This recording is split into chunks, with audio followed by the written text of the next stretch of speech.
Good afternoon. Why did the Bush administration give immunity to the Blackwater guards, and is the administration going to hold these guys accountable for what transpired? This is what I can tell you. Secretary Rice has made it very clear that she takes the situation very seriously. It is under review.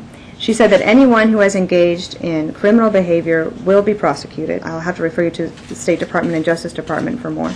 Has the president been briefed on this, or what does he think? What is he saying? I do not know if the president has been briefed on it specifically. I can ask. Well, were they given immunity or weren't they? Helen, as I said, it's a matter that's under review. Question.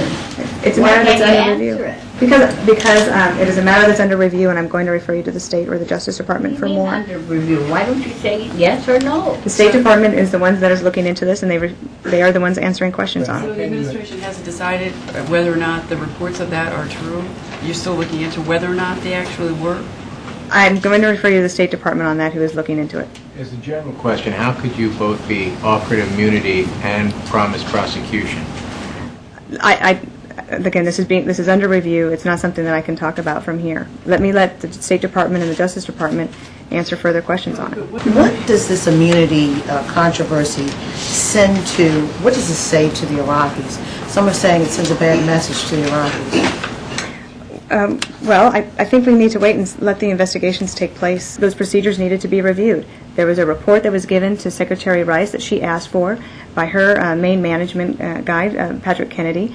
She's accepted those recommendations and is going to start implementing them, but on that specific incident, I'm going to have to wait until I can provide further comment. Is there a review of any kind of accountability standards for Blackwater and other private security firms there?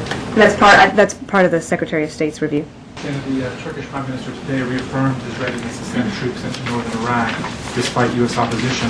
What does the President hope to accomplish with him on Monday in their talks to prevent the situation from going out of control? Well, I think it goes back to what I said at the beginning, which is the President looks forward to talking with him. We have a joint desire, a joint need to make sure that the PKK is eradicated, that they are stopped. Will the President be offering any direct U.S. action or Let's let the promising meeting Iraqi take place. action? Yeah, let's let the meeting take place, and I'll let you know. David, the lead Palestinian negotiator said this morning that there will just not be any peace talks with Israel unless there's a deadline set for a creation of a Palestinian state. The Israelis have said no to that before. Is the peace conference that was originally supposed to be next month in trouble? I think it's no. I don't think that it's in trouble. I think that you'll see Secretary Rice head back to the region later this week or within the next several days. She's going to go to Istanbul to the Iraqi Neighbors Conference, and then she'll go back to the Middle East. And I think that what you'll see between now and the time that we have a meeting is a lot of people expressing what they'd like to see. But right now, the Israelis and the Palestinians are having conversations about the serious and substantive issues to get to a core set of principles that they can agree on before they have this meeting. Is November off now? Not necessarily. I haven't heard anything. It's only October 30th, so. At the outset, when you launched the Turkish Prime Minister meeting, you said there were common efforts to eradicate the PKK. What are those? Well, as General Petraeus has said, we have been cooperating, but he was not going to detail that out, and so I don't think it'd be appropriate for me to do so either. I'm going to come up here to Helen. Go ahead. Would the President seek an explicit green light from Congress if he intended to bomb or attack Iran, or does he think he has that right? Well, Helen, there's no intention of bombing Iran. We are on a diplomatic track. We are working with our partners, the UN Security Council. We have provided them, the Iranians, a roadmap to get to a civil nuclear program.